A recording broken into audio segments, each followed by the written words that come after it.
Good morning to Dr. Ghosh's cooking class.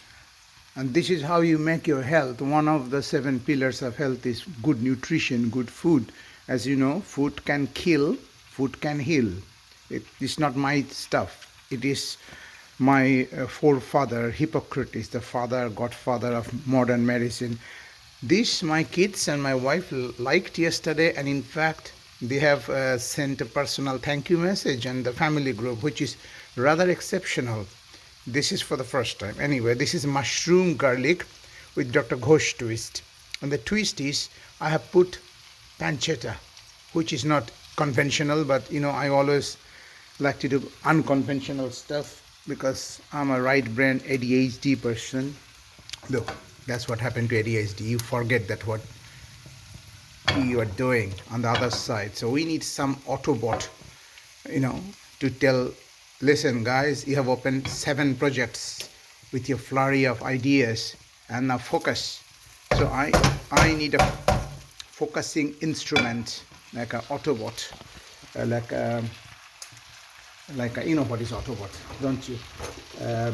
I found out about a very crazy idea which I really liked.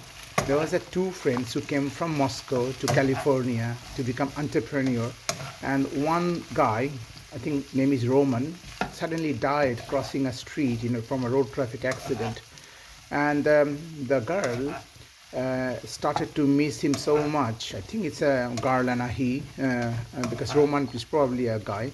Anyway, the entrepreneur of this company, the CEO of this company, is actually definitely a girl, but Roman probably is a boy.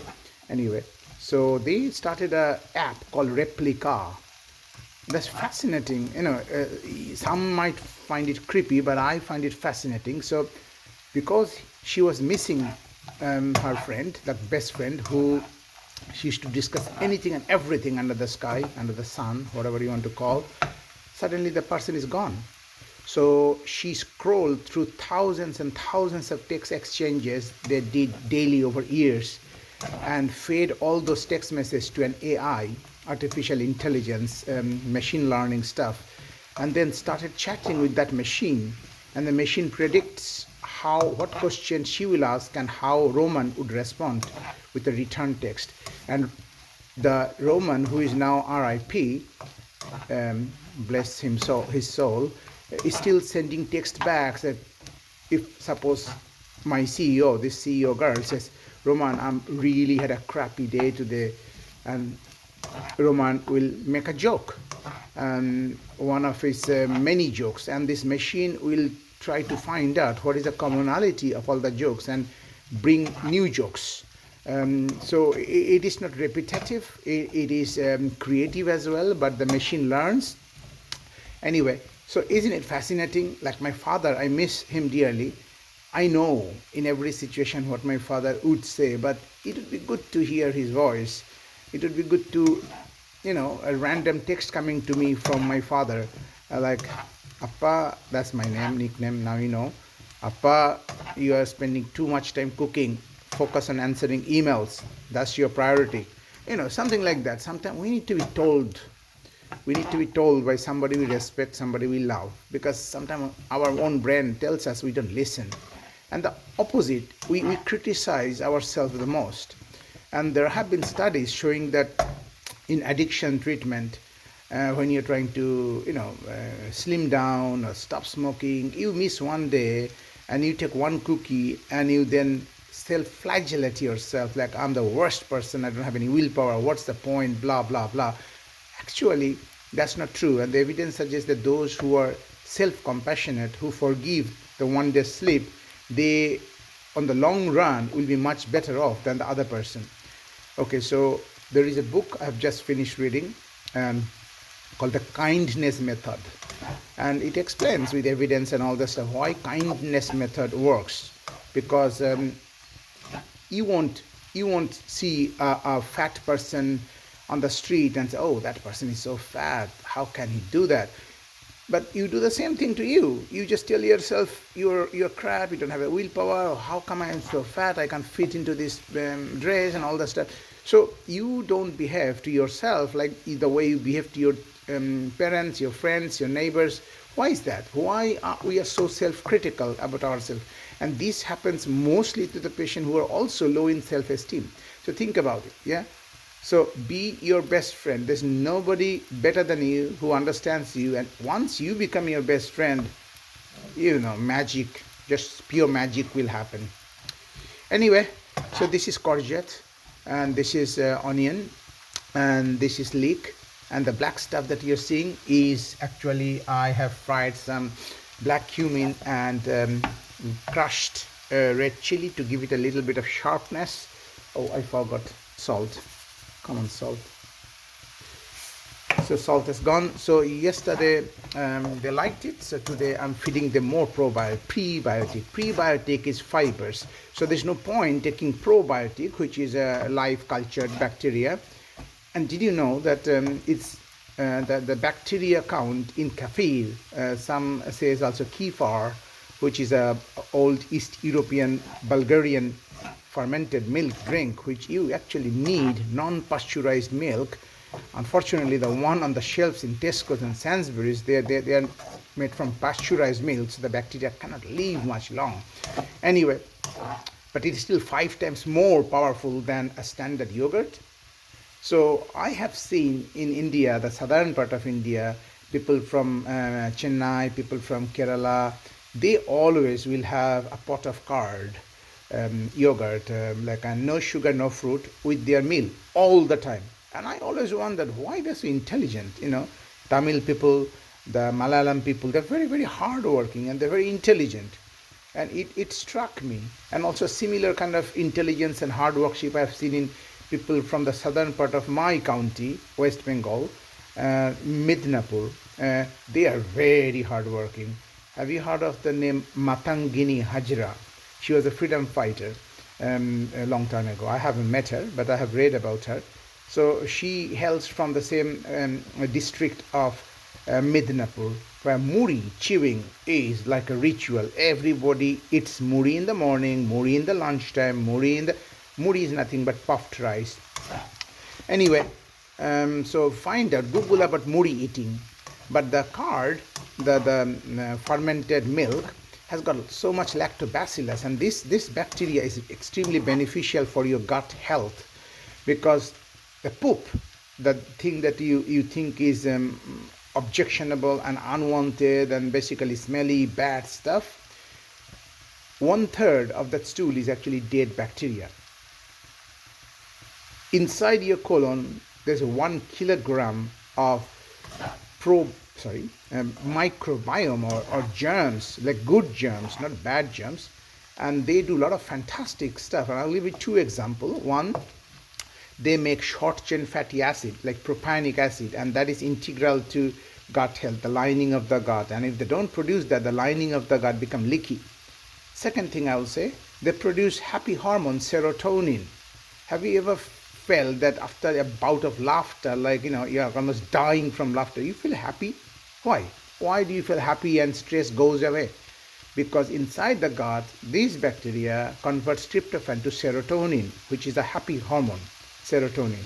So you get a dose of serotonin if you laugh. Even if you're laughing as a yoga practice, like LOL, laugh out loud, you feel happy because it squeezes, it massages your intestine, and it releases, it activates all those chemicals, it just floods your system and you feel happy. So the serotonin level after a laughing club, I don't know whether you know about laughing clubs, so people gather around and they just laugh for no reason, and just if you just listen to them laughing, it's just kind of so hilarious, like really serious face, as if they're kind of so stressed in their life, they have got no happiness left. You feel that, so don't tell please.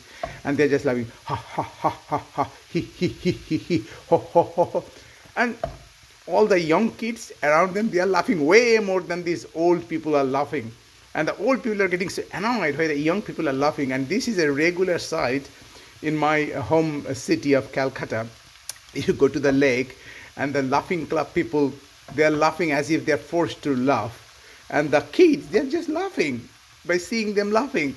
Isn't it fascinating? And just talking about it, I'm just feeling very happy. So that's how infectious laugh is. So there are two reflexes in human society and in monkeys as well.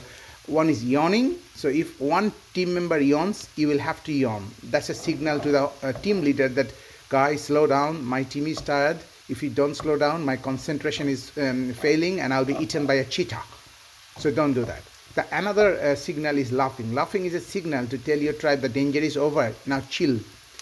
Because if you don't chill, your cortisol will run high all day. The cheetah is gone, but you're still thinking, is the cheetah there? Is the cheetah there? You know. So this is one team member tells everybody, chill, chill, chill. So immediately your cortisol goes down, your serotonin goes up, oxytocin if you hug. You know, we did it kind of hugging. Hugging will improve your oxytocin, another happy hormone.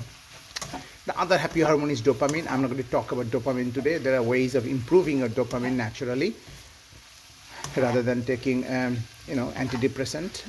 You can do that too if you really need it. But obviously you're not doing it. Your psychiatrist will do it. But the problem with NHS and all the doctors around the world is they never talk about food.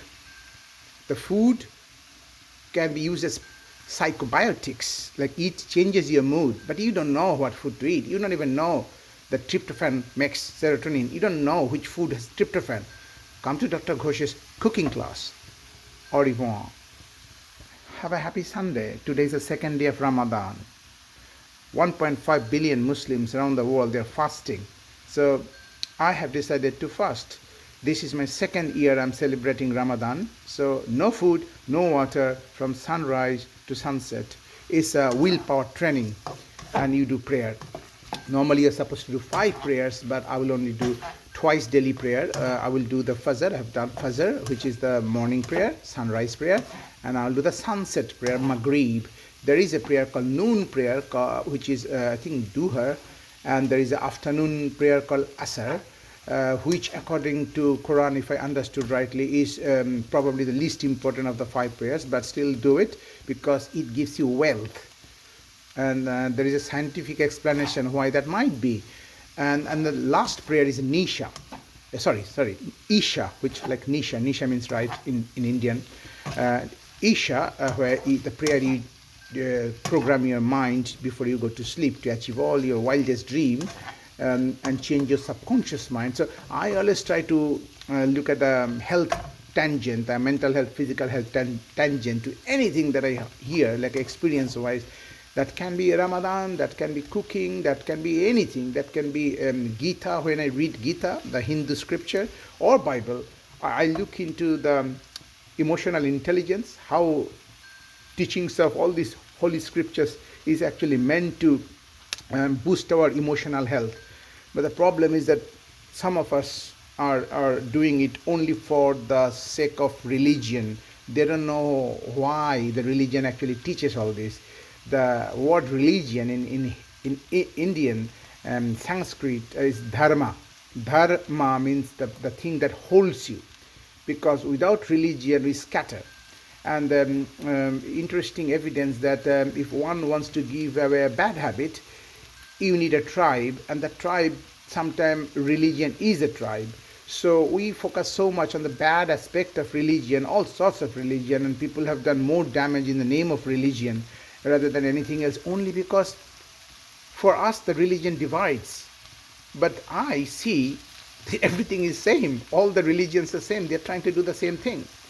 But this thing about me and them, that's not intention of religion. Religion says it's all us, including the animals and anything living. In fact, some religions even go beyond the living. Even stone, do not destroy a stone. It's kind of the whole ecosystem. Think about it. Anyway, I talk a lot. I've already spoken for 14 minutes. Can you believe? Non-scripted. Sometimes I will speak rubbish. Please forgive me. But this is totally non-scripted. I'm just cooking, Thought comes to my mind, my ADHD brain, and I just talk. So I think this is done. Now I know that my kids will still love that more. Do you know why? Because it has got garlic and cheese, and it doesn't have cheese.